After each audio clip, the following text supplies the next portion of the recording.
everyone's attention just for a second. Thanks, everyone. I love all the conversations I'm hearing right now. This is very heartwarming to hear so much dialogue going on at all the tables.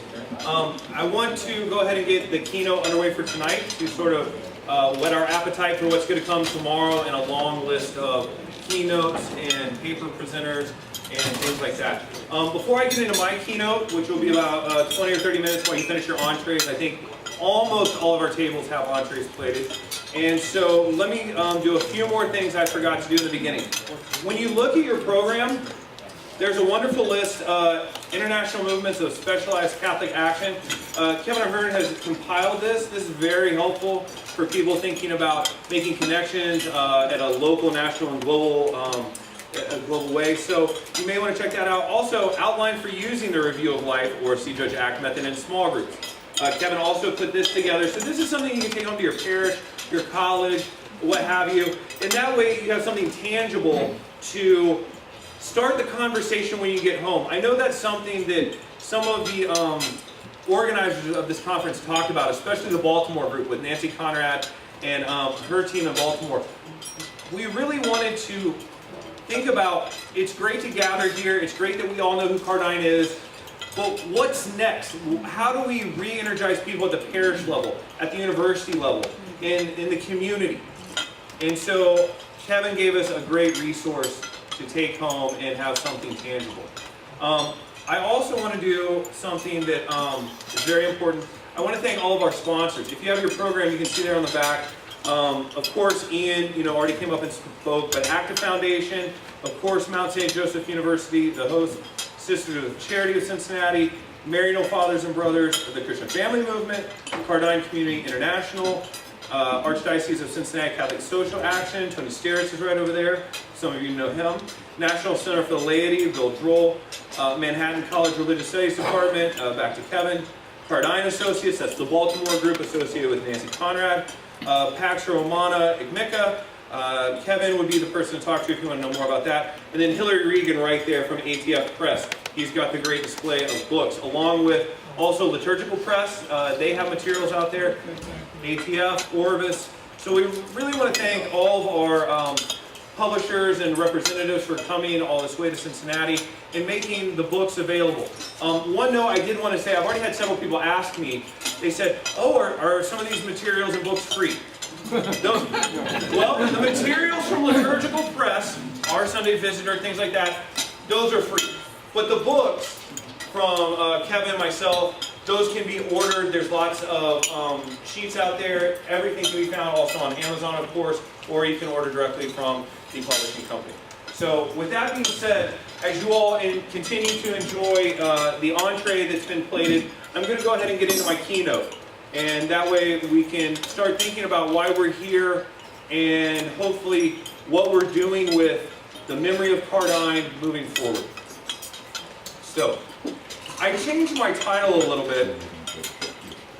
I retitled it after thinking about a question that I'll get to in a moment from one of our guests here. Cardijn's methodology as canon in Catholic social teaching. But what now? So I want to start with a question. Why are we gathered here today? Why did all of you come to Cincinnati? Why did you come to the Queen City? Obviously, we all want to look back, reflect, and celebrate the life and work of Cardinal Joseph Cardijn. But we also want to look forward and to imagine how his Catholic Action movement and his methodological realism can aid the Catholic Church in the 21st century. So, to get this gathering underway, I want to suggest that Cardijn's methodology has become canonical. That's a word that Joe Holland and I sort of batted around when he was helping guide me through my dissertation. I'm using it in the sense of authoritative. So I'm suggesting that Cardijn's See Judge Act methodology has become authoritative in 20th century Catholic social teaching documents. To support my claim, I will appeal to, and I'm going to butcher the Latin. Please forgive me. Mater et Magistra, Gaudium et Spes, Octogesima Advenens, and Laudato Si. To add depth to my claim, I'm also going to show that the Latin American bishops appropriate Cardijn's methodology at meetings in 1968 at Medellin in Colombia, in 1979 at Puebla in Mexico, and in 2007 at Aparecida in Brazil.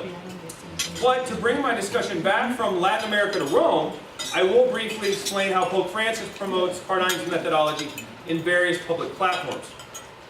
Last, I'll move away from a discussion of the canonicity of Cardijn's methodology in order to ask some tough questions that I think we all want answered. But to first create a context for my questions, let me talk a little bit about the life of young Joseph Cardijn, the reason we're all gathered here. Leon Joseph Cardijn is born to a Catholic working-class family on November 13, 1882, in Schaerbeek, a suburb of Brussels in Belgium. The young Cardijn matures in a time defined by various social movements, including the Democratic Revolution in France, laissez-faire capitalism, and the Industrial Revolution. Cardijn's youth is also the time of Rerum Novarum, the Church's authoritative response to the new things I just mentioned. In addition to the cultural context that is defined by these epoch-defining political, economic, and religious movements, Cardijn's contact with young factory workers, that's what helped him realize that his vocation was to become a priest. All the social movements were great, but it was his contact with people on the margins of society that really propelled him into the seminary. When Cardijn enters the seminary, he becomes absorbed in the works of controversial 19th century French social Catholics, including Frederick Ozanam, the founder of the St. Vincent de Paul Society, Alphonse Gratry, which one of our presenters may be mentioning tomorrow, and Leon Alle de Prunic. During his seminary studies, Cardijn is also inspired by Les Sillons, a lay democratic movement and magazine organized by Marc Sagnier. Now, what I find interesting about this French connection of Ozanam, Gratry, and Alle de Prunic is that they inspired later Catholic philosophers like Maurice Blondel and activists like the aforementioned Sagnier, who was Blondel's student, and ultimately Cardijn himself to question whether or not philosophical and theological methodology ought to begin with a critical reflection on reality. That's where the methodological realism comes in. Cardijn wanted people to look at reality first. Think about faith and theology second. Maybe some of you are hearing Gustavo Gutierrez bells. I don't know. After his ordination, Cardijn uses his insight about methodology to initiate a Catholic action movement in Brussels, young Christian workers in English. I'll butcher the French that I'll save you from. At meetings of the YCW, Cardijn engages young Catholics with his CJAC methodology, which, interestingly enough, I don't know if you all know this, he perfected while imprisoned by the Germans in World War I. Later in his life, Cardijn reflects on the importance of the methodology and explains, and I quote, "Life must be one of the essential bases of a sound theology. It is a methodological base without which we would only be making artificial gestures, aiding and abetting the divorce between religion and the world." End quote. In other words, Cardijn believes it's absolutely crucial that theological methodology be rooted in realism, beginning first of all by a discovery of facts, which is only then followed by a Christian judgment, then resulting in actions that are planned and carried into effect. But how is Cardijn's methodology received? Let me explain. After much ministerial success with his Catholic action movement, Cardijn is invited to the Vatican to meet with Pope Pius XI. At their meeting in March of 1925, Pius XI blesses, quote, "the aim, method, and organization of the JOC." That's the initials in French. End quote. Cardijn later writes that Pius blesses the movement because he recognized, quote, "the church must be rooted in the realities of life." End quote. After the initial blessing by Pope Pius XI, Stefan, our beloved colleague who cannot be here, his research, which will be coming out soon, he just defended his dissertation, his research shows that the first public papal reference to Cardijn's methodology is made by Pope Pius XII during an address to the International YCW pilgrimage to Rome on August 25th, 1957. Pope Pius XII states, quote, I love this quote. I do. This captures to me the essence of Christianity. Someone said that to me earlier, and I can't remember who said it, but I think this is what they were talking about. Quote, you want to live a profound, authentic Christian life, and not just in the secret of your consciences, but also openly in your families, in your neighborhood, in the factory, in the workshop, in your office, and also to show your sincere and total belonging to Christ and the church.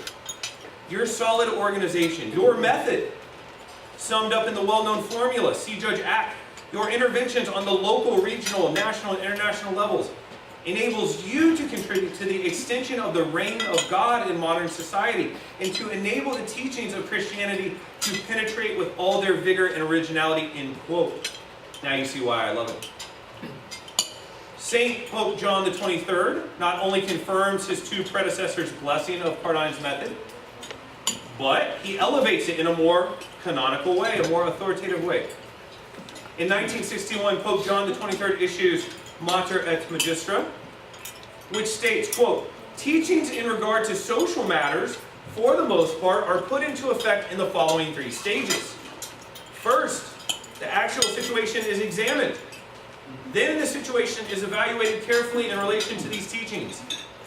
Then, only is it decided what can and should be done in order that the traditional norms may be adapted to circumstances of time and place. These three steps are at times expressed by the three words, observe, judge, act. I heard some Aristotle in that, but we can come back to that at a later time. What is crucial about John's authoritative or canonical statement about Cardijn's method is what follows the words observe, judge, act. The Pope, now Saint, states, quote, it is important for our young people, to grasp this method and to practice it. Knowledge acquired in this way does not remain merely abstract, but is seen as something that must be translated into action, end quote. In addition to John's confirmation of Cardijn's method, the Second Vatican Council provides another opportunity to consider whether or not it is plausible to suggest the method is canonical in Catholic social teaching. The next part I'm going to say is directly attributable to Stefan. What he unearthed here in the original hand, I think, of Keynote in France is remarkable. I have not encountered one single Catholic theologian that knows what I'm about to say. I run it by them and they go, really? Schema 13 is the working draft of what ultimately becomes Gaudium et Spes, the pastoral constitution on the church in the modern world. Stefan's research shows, quote, in October 1964, after much criticism of an earlier draft of the schema, the Central Subcommission adopted the See, Judge, Act method to redraft the final version, end quote.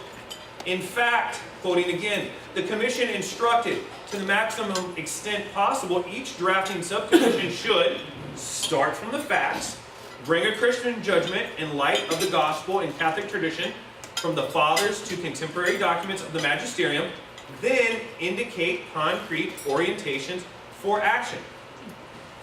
End quote.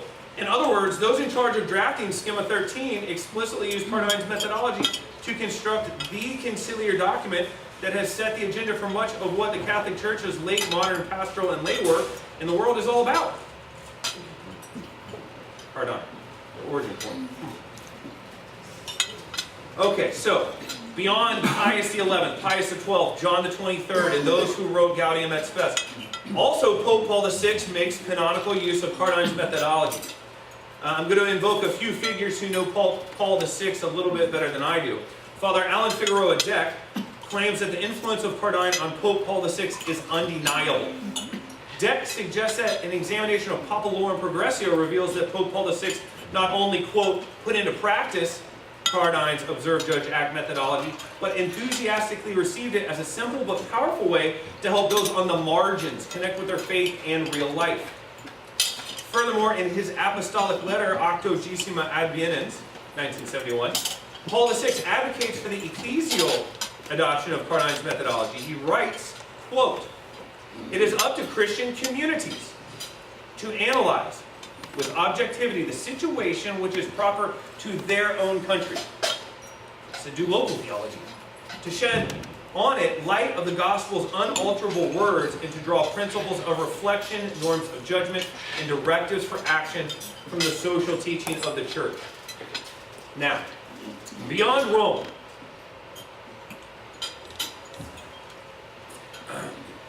Cardijn's methodology is also used to construct teaching documents at successive meetings of the Consejo Episcopal Latinoamericano in Medellin, Colombia, 1968, Puebla, Mexico, 1979, and Aparecida, Brazil, 2007.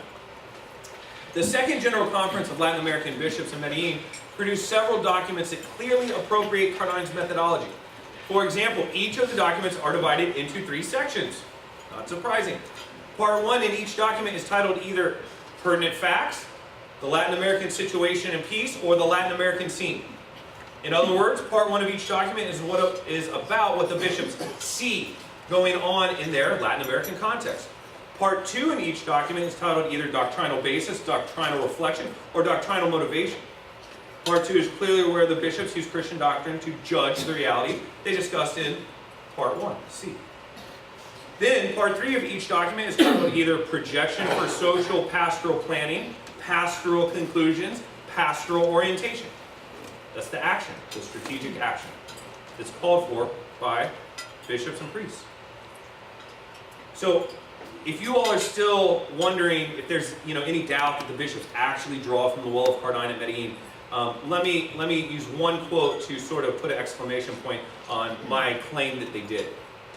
In the concluding Message to the Peoples of Latin America document, the bishops write, and I quote, "The new historical era requires clarity in order to see, lucidity in order to diagnose, and solidarity in order to act."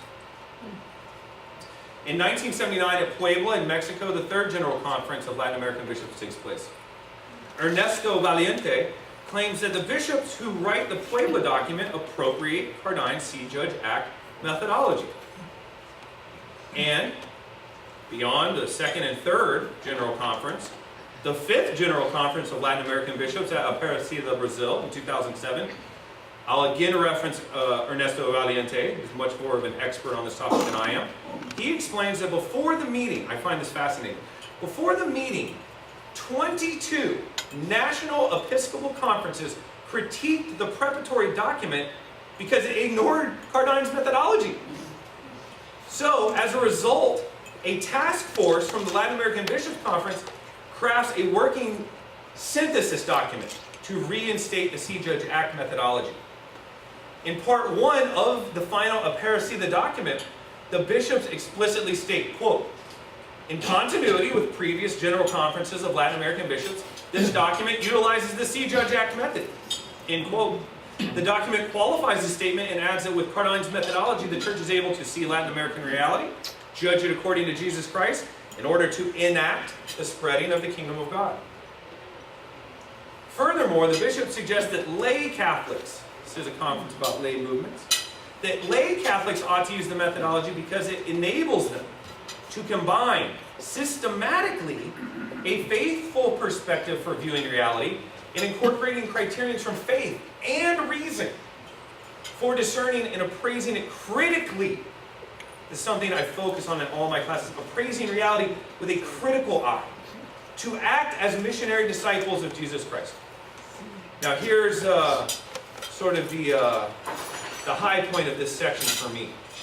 What is noteworthy is that at Aparecida, Cardinal Jorge Bergoglio serves as the chair of the committee responsible for redacting the draft of the final document. Why does this matter?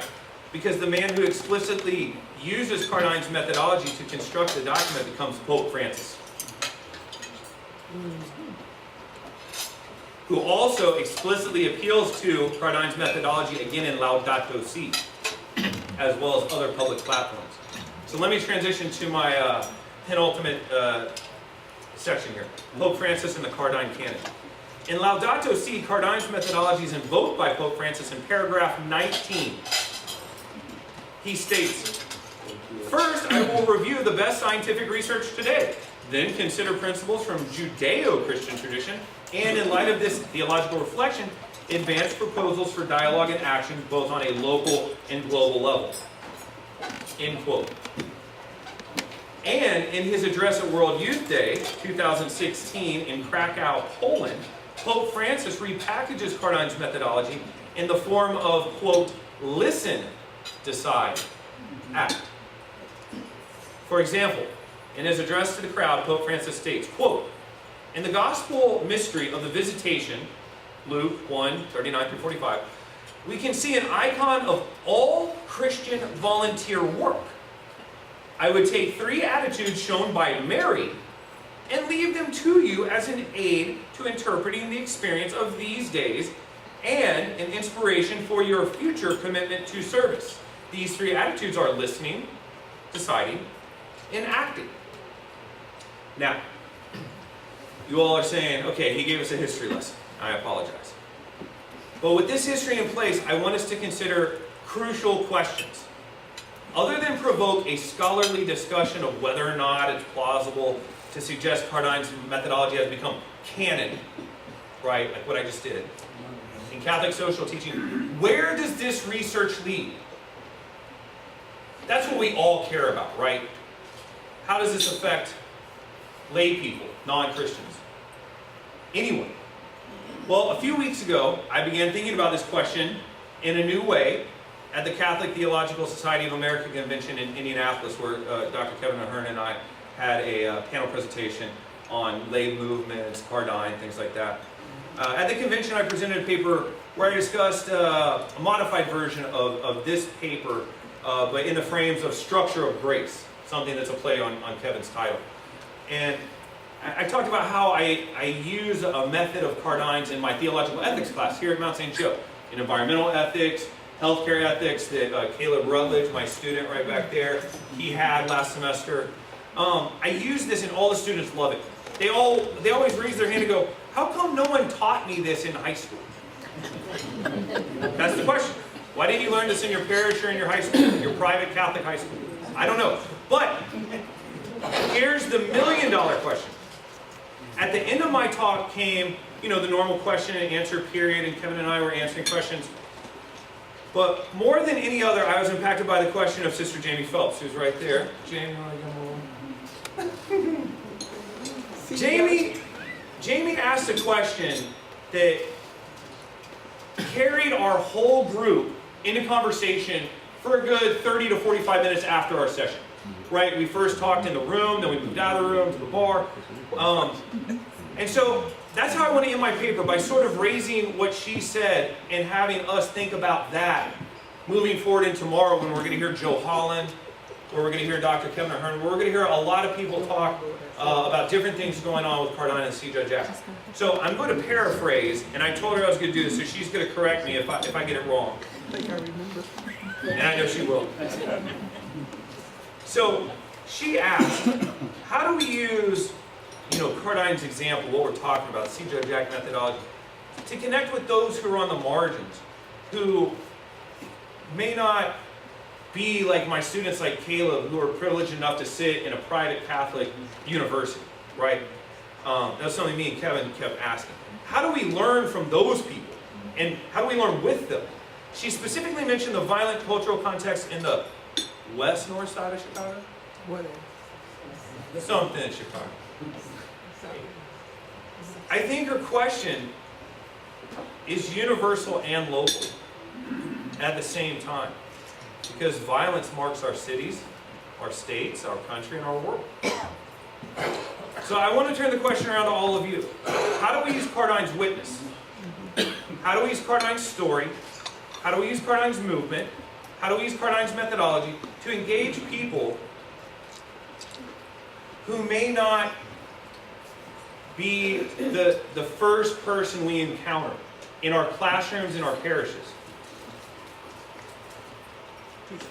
How do we use Cardijn's wisdom to move forward in our vocation and mission as Christians? How do we use Cardijn's work, his labor, to improve our ability to evangelize those who, like many of my students, do not know the virtues integral to Christian belief and practice? How do we form parishioners who call themselves Christian, but who may miss the political mark on topics like immigration, healthcare policy, regulation of corporations' business practices that affect the natural environment, companies that frack the natural environment, companies that engage in mountaintop removal in my home state of West Virginia.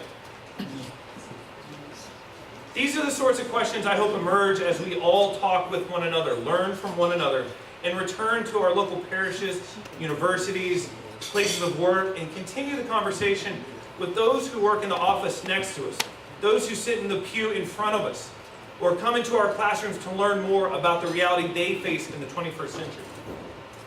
Hopefully, our conversations this weekend will lead to actions that in some way, small or large, change the structures of sin that crucify so many of our global and local brothers and sisters every day. Thank you.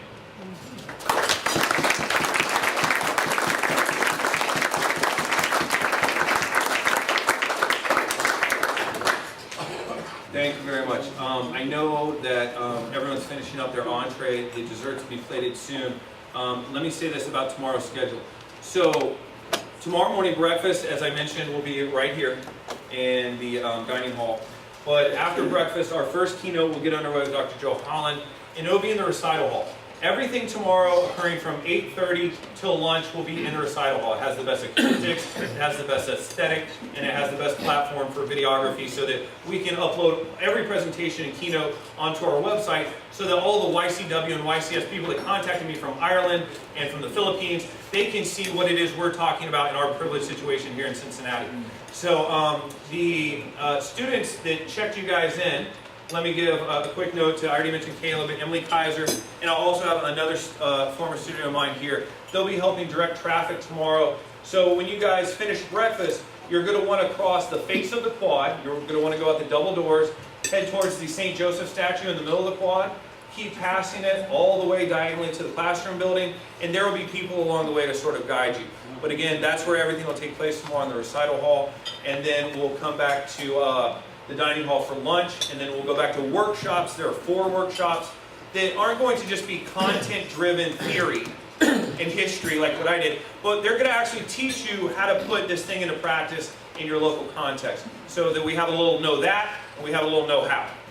And then we'll conclude with dinner with Kevin's keynote, and then we'll move on to a keynote to conclude tomorrow evening with Ana Grande, Ricardo Riojas Valdez, and Father Orlando Eraso. So that will be our program for Saturday. Sunday we have Mass at 8 a.m. Breakfast is in there at 9 a.m. And after that we will have a wonderful group discussion about how do we move this forward. Because again, that was Stefan's desire, that was Nancy's desire, that was the Baltimore group's desire. That let's not keep this thing static, let's make it dynamic and try to move it into the future. Thanks everyone for coming. I hope you've enjoyed your food so far. I hope you enjoy your dessert. And there'll be a reception immediately following dessert out there. It's a cash bar. We're going to have music accompaniment by my friend Pat right there, who's the lead singer of the Infinity Project, a very successful local band. And maybe he'll take requests. It depends on... oh, Pat's already shaking his head now. Well, we hope you guys enjoy the rest of your evening. Thank you so much for coming.